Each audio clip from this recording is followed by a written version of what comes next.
But please do email me if you're struggling with this. But yeah, please do email me. Okay. Any questions so far? Are you fine with the heat? Should we switch on the... Okay. All right, so let's get started. Chapter 1.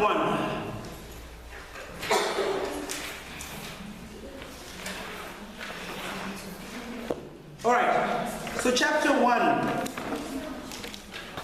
Okay, so when we're beginning with the topic on human resources management, we need to take a cadre and argue what's known as a historical perspective on where we're coming from. Okay, in the historical perspective, they start talking about where is the field of human resources management coming from.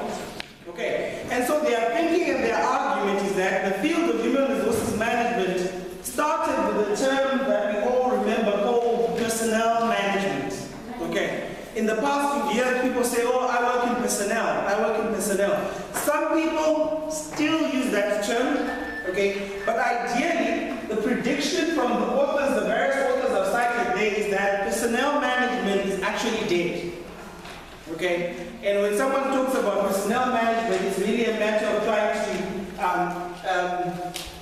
resurrect something that has already, had its shelf life. Okay?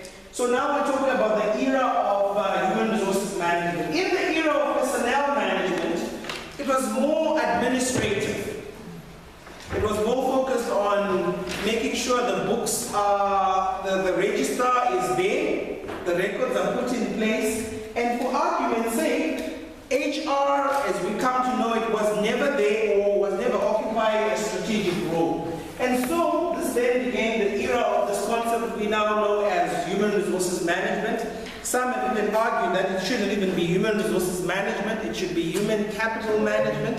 So it's a matter of constantly changing and revisiting some of these traditional ideas. Now, this slide is very important. Okay? You know that's a key word. This slide is very important. The two slides, the two pyramids kind of tell us the picture of where we're coming from. Okay. In the personnel era, the main focus or the mainstay of the so-called HR personnel was merely from a purely administrative point of view. 50% of the work they did was administrative. Okay? But in the new era of the strategy, or the strategic era that some have called it, HR is now argued to be playing or needing to be playing a strategic role. What you will notice, what hasn't changed is the middle part. HR is still seen as operating or playing an advocacy role within organizations. So, if I ask you a question, trace the development of human resources management, personnel management was purely administrative. HR management is purely now being seen as occupying a more strategic role and benefit within organizations. If you don't have the slides, don't worry, I'll email them to you. There's a paper circulating around and the slides are available on Blackboard. So we might be cruising, just make notes just to keep up with what we're doing. If you like, in a different way, this is the difference between personnel management and human resources management. You will notice that the subtle difference now is more HR being a more dominant party to the day-to-day lifestyle of the organization. And this is particularly important because now you have titles like, this is the Executive Director of Human Resources Management who also sits on the board for strategy formulation, who also does ABC and D. HR is actually coming to the table to be an important party, and this is what the slide kind of zeroes into. Another way, if you look at it, this one, again, important. Traditional HRM or personnel management was more reactive. We knock on our door as people in the company, we need your services for A, B, C, and D. But the more modern role is now arguing to say, hey, hold on, we can also occupy an important role of actually being parties to the table, actually being more proactive. We're now measuring HR metrics rather than collecting data, helping set HR with strategic goals, that's more important in the new era, and the policies that we develop and revise are now more grounded within the overall lifestyle of the So this slide, again, like the previous two, just tells you the difference between traditional HRM and personnel management and human resources management, okay? And then obviously, in the exam, you can get asked when the test provide a definition of human resources management. A number of authors are solicited here in the textbook and around the literature. Some talk about it in policy that concerns with people issues. Someone says it's the hiring and the firing of people, okay? A bit simplistic if you like, but it gives us a picture of that what HR does. I like this slide because it kind of tells us the core activities at the bottom. Recruitment, screening, training, rewarding, and appraising. Okay, so HRM, any function that is involving people within the organization, and those are the following activities at the bottom. Okay, I think this is another one. Let's go back. The process of attracting, developing, and maintaining talented people. Again, the first part tells us HR activities, which is still fine. All right. Stoney talks about the process of understanding employee needs. Okay. The best form of advice I got in 2004 when I finished my industrial psychology degree from one of my professors was, if you don't love people, don't go into HR. If you don't love people, don't go into HR, because people will come and tell you stories. People like in HR, like we lecturers. Do you know the amount of stories I hear from students? I get told about domestic issues. I get told about how children are stopping me from doing an assignment. I get told why I wasn't coming to class. And I don't mind those stories. But if you're going to tell such stories, please sometimes be realistic. There are some stories you think, I don't know about this story. Okay? One student missed an exam last year. Why didn't you write the exam? I had a domestic issue. I had to go sign divorce papers. I'm like, well, surely you could have waited after the exam. And he's repeating a third-year module, strategy module, because of that. So, don't go into people. And Stoney talks here about understanding people needs, okay, employee needs as a function of HRM. Okay. Again, we can talk about the different responsibilities. Those are important. Now, these are things that you just use in augmenting or cementing your answer in a test or an exam. Okay? You're short full of words and you want to add some, just add some of these responsibilities and duties, and you will find them in your text as well. Okay? Another important one. Why should we pay attention to the human resources function? Okay. Your textbook now talks about what's a competitive advantage. That we're now realizing that it's not just enough to have the technology as a basis for competitive advantage, but it's also good to have the people who support that technology. So if you read in your text, there's a talk about competitive advantage. If you want to make me happy in a test, please talk about competitive advantage, because that comes from strategy literature, and I'm happy to see it in HR literature. Okay, the traditional view that people who go into HR would have failed in other things, but it's really changing, because I think HR is becoming more proactive. Okay, so that slide is important. Please pay attention to why is human resources management important as a function. Okay? Right. All right, and where are they located? Well, they're located there with activities such as staffing, training and development, labor relations, compensation and benefits. Okay, you will notice over the next couple of weeks we'll be talking about each of those layers that are there. All right, I'm going to tell you a story now. And this story I was told when I was first year, 2002 as well. I really love the story. There was a man, it's an Indian story. Okay, there was a man who was riding an elephant. And then he came to a village to try and show people this elephant. But he got told the most unfortunate thing, that the number of people who were staying there who wanted to see this elephant were all blind. So he will have to show each and every one of these people a portion of what this thing called an elephant is. So one guy, let's start with the guy here, is blind. Okay, he goes and he feels the tail of the elephant. And he feels it's so soft and mushy and things like that. And the other guy goes and sees the belly of the elephant. And he sees a very big belly, which is rough. Okay? The day students say, you know, this belly looks like a tenderpreneur's belly. Yeah, I don't know what you mean by that. But, and then the other one spoke about the leg. Okay? He felt the leg of the elephant and he felt some big, round, circular type of structure. The other guy felt the tusks, the other guy felt the trunk, and the other guy felt the ears. Okay, so at the end of the day, all these men were supposed to give a report on what is an elephant. Okay, so here's my question to you. Of these men here who are telling us what an elephant is, whose account is true? And whose account is false? Okay? I can't hear you. No, I'm saying all of them are true. All of them are true. Because we'll be talking about different parts in the elephant. Okay? Anybody else have anything to say? Okay, there's a concept called the Gestalt concept, which says the sum of the whole is greater than the sum of the parts. And it kind of nullifies this, but you're absolutely right. All of these actually form the picture of an elephant. Now, did you know that if a tiny ant went into the trunk of an elephant, the elephant would die? Yeah. It's interesting how a big animal like that gets succumbed by this tiny little bug.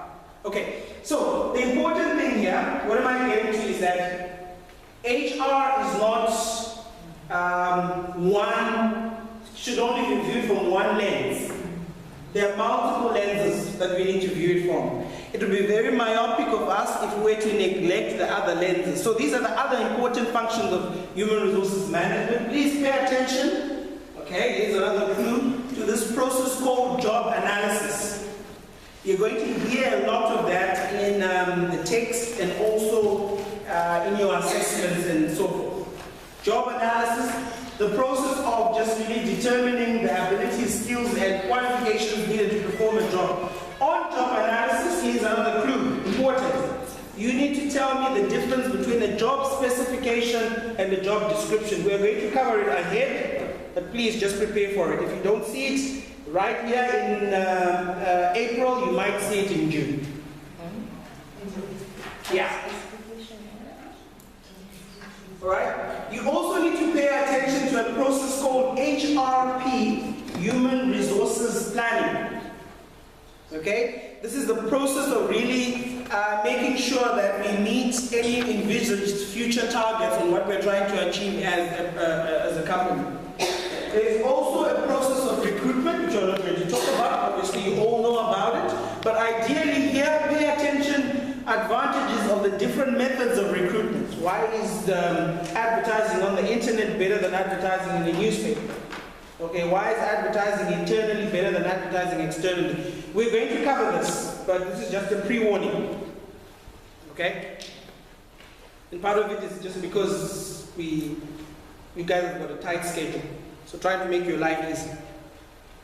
Okay, employee selection, choosing the right candidate for the right job. Okay? And the other ones, appraisals, training and development, career planning, motivation. Okay, right. So let's move a step further. Okay, this is a diagrammatic representation of those issues that HR does. Why is this important? In the exam, in the test, you may need to explain an answer. And the best way to explain the answer, you need to know the activities. Okay. Please don't be vague. If there's anything I hate is students who are vague. It's the process by which, and you can actually see the person doesn't know, at least try and know what the activities and the functions of HR are. All right. Remember I said when something is important, I'll tell you. This is important. I'll tell you the page number in the book. Page 9 in the book. Very, very important. I'm going to try and explain it in a few minutes here. You are probably going to get asked in this class, assessment, or outside there to try and show how a function such as human resources management is affected by what happens outside it. for instance, political issues, for instance, all right? So you need to think about it. What effect will politics, the political environment, have on the HR environment? Okay, I'll give you a good case point, okay? I'm originally from Zimbabwe. 2004, 2002, 3, 4, things didn't go well in the country. Politics of the land. What started happening? People started leaving the country. Half of my relatives staying overseas, okay? Came to South Africa, worked here for a bit. I also went and joined them overseas as well. The point really is that when things are not well politically within a country, labor moves out. Basically, you have the concept of he was in exile. Okay? Basically, it simply means that the political environment was not conducive for him to stay in the country or work in the country. Okay? Of course, sometimes you then will have arguments of self-initiated people who put themselves into exile. That's another story in itself. What about issues of the economy linked to the politics? The economy crumbles, labor moves, but also look on the positive. Okay, some economies are doing well in Africa, South Africa for instance. Well, we might not believe it, but favorably, other people outside our country see this as a land of milk and honey. Okay, that there are opportunities here, but we may not see it. Okay, because the perception is that their economies in their country might not be doing well, and so they move here. Issues of the social, you can talk about the impact of HIV and AIDS. For instance, I asked this question to the day group and they told me things like, well, companies now have to spend a lot of money, absenteeism might be a common thing, issues of packages that deal with the health-related matters and so forth. Okay. So your role, okay, which is important, is to try and identify how each and every one of those factors, the legal environment we're going to cover in chapter 2, which is the next page. How does each and every one of these environments have an impact on human resources management? Okay, ideally pay attention to this. Okay? Staff retention, absenteeism, cost effectiveness, compliance. Ladies and gentlemen, this is an important slide. Please go into the section on factors affecting human resources management. Pick out the factor, show how it impacts the function of HR. Another important slide. You could be asked to identify the roles that shape human resources management. And it gets interesting. Please don't tell me roles that you have thought about in your own little space. Say, well, you know what, horses for courses, I can just assume here. Please tell me the specific roles as you have been taught about, okay? The first role is a strategic, long-term focus role, okay? This simply means now HR must play a strategic role, okay? Rather than being a passive player, a reactive player, it also needs to take a proactive approach, okay? It also talks about issues of change management. Okay, issues that deal with how we let people adjust to the differences around us. Okay, HR must also play another role. Role number 2, manage people. Okay, I need to be specific here. Please tell the roles as they are put in the textbook. Okay, I really need to be very, very specific about this. Don't create your own role, rather create an abbreviation. SM squared O. Okay? How's that? SM squared. S is for strategic long-term focus. The first term is for managing people. The second one is for managing processes. This talks about the administrative role we're talking about. And the third one are more operational day-to-day activities. Very, very important. Sorry?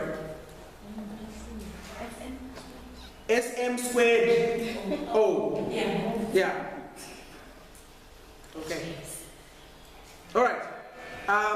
Okay, the challenges, you can read about that. Okay. So what are the most important trends? Again, very important. What are the most important trends that are affecting human resources management? Well, we're moving towards